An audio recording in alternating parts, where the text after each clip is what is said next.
Welcome back to the AI Breakdown. At this point, it seems like every single week, one of the big tech companies is having some major conference announcing a slate of new AI features, and this week it was Google Cloud's turn.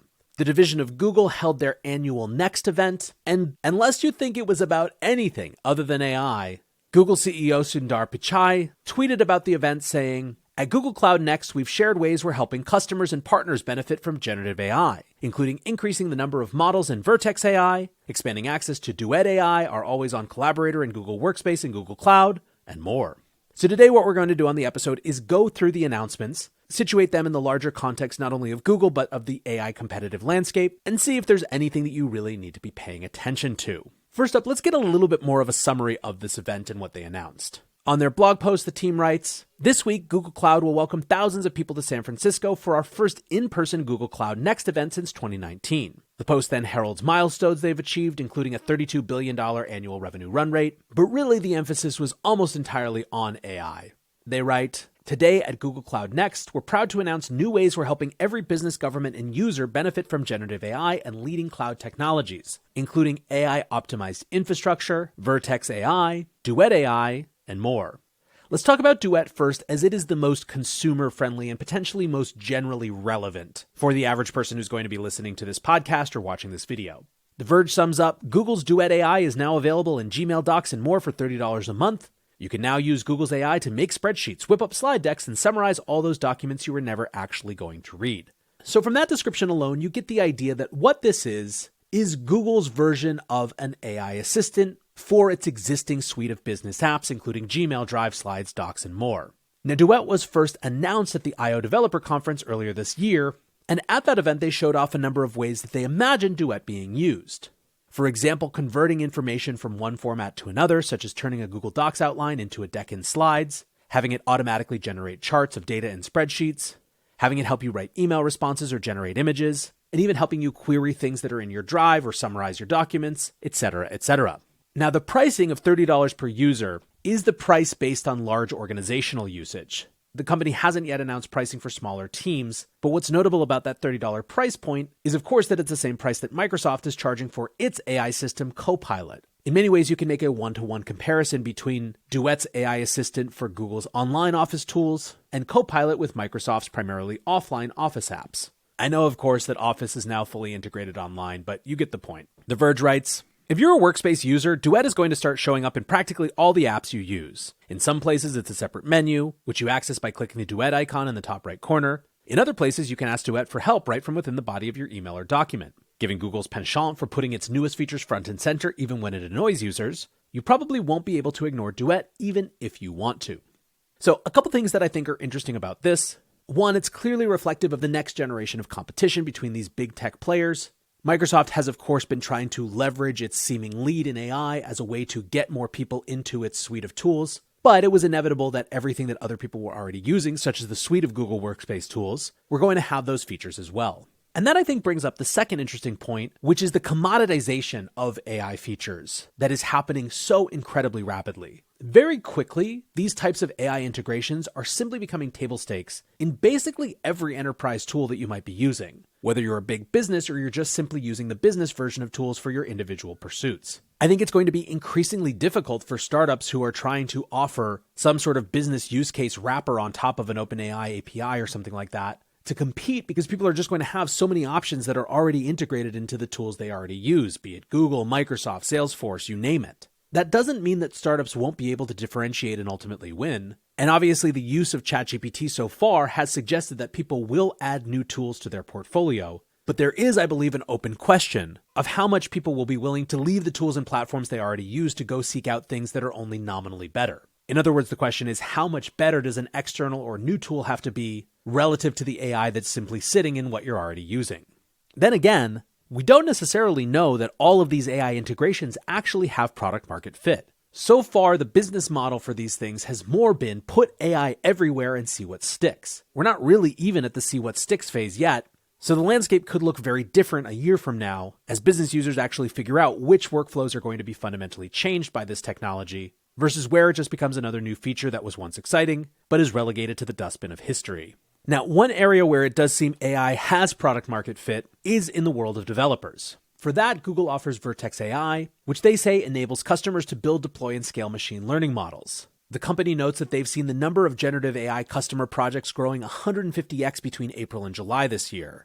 And at this event, they announced that within the Vertex Model Garden, customers have access to more than 100 foundational models, including not only Google models such as MedPalm 2 and SecPalm 2, but also external third-party and open source models. Meta, for example, yesterday tweeted that Llama 2 and CodeLlama were now available via the Vertex AI Model Garden. Now, of course, this puts Vertex as a competitor for some of the other AI workspaces that have come out, such as Amazon's Bedrock, and potentially the forthcoming partnership between Microsoft and Databricks, which is also designed to help companies either spin up their own models or take advantage of and customize existing open source models from within a trusted sandbox. In addition to just supporting new models like Llama and Claude 2, the Vertex announcement also included updates in their own first-party models as well as the tooling surrounding them. For example, Google claims a 25% quality improvement in their coding assistant, Cody. Now, maybe the most interesting individual announcement within this Vertex section of the event was a new AI watermarking system that was powered by something called SynthID from Google DeepMind.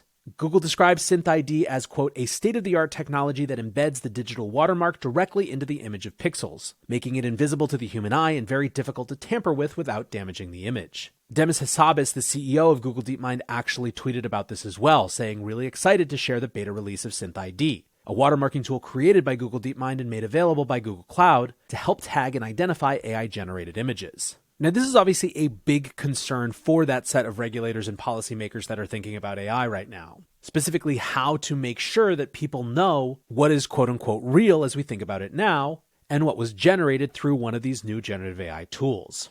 The challenges of this technology are numerous. One, there's just the technology challenge of if it actually works. Two, there are questions of standards. If one platform can identify images that were created by a Google tool, but another platform can identify images created by an OpenAI tool, obviously that reduces the utility of any one tool because it's so confined to a specific source. More practically, when it comes to concerns like influencing elections, the fact that these technologies are all embedded deeply within the image so that you can't see it with the naked human eye, while understandable, we obviously wouldn't want watermarks all over the images that we created. That would make them much less useful. It still doesn't really solve the fact that people might believe something that they see on some random news website or social media. Think about the example that many people have feared, where the day of a presidential election, you might see some terrifying AI-generated image that would sway just enough people at the last minute before there was time to really confirm that it wasn't real. Is this type of watermarking system going to solve that? Hard to say. Still, obviously, it's an important area of development, and good to see that there are lots of efforts ongoing in this area. Finally, Google announced a bunch of infrastructure updates. They write, the advanced capabilities and broad applications that make Gen AI so revolutionary demand the most sophisticated and capable infrastructure. Our AI-optimized infrastructure is a leading choice for training and serving Gen AI models. In fact, more than 70% of Gen AI unicorns are Google Cloud customers, including Anthropic, Cohere, Jasper, Mosaic, Replit, Runway, and Typeface.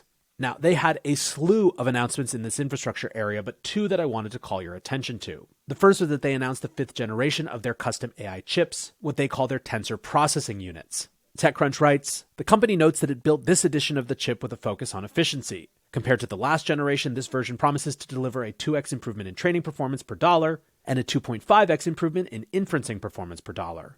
Now, the other big announcement was a collaboration with Nvidia, that as of next month, they would be making Nvidia's H100 GPUs available to developers as part of their A3 series of virtual machines. In fact, Nvidia's CEO Jensen Huang was actually at the conference talking about the arrangement.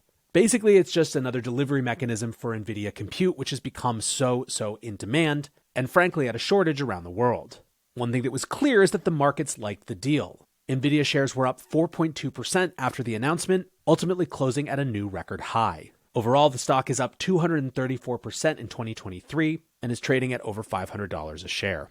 In many ways, what is notable about this event is how many announcements there were and how much it demonstrated just a new business as usual. Google obviously was very excited to share all of these developments, but it didn't have the feel of I.O. even a couple months ago, when Google went out of its way to try to plant its flag in this AI space. What it more felt like is that this sort of generative AI integration across the suite of business and infrastructure tools is just the reality going forward.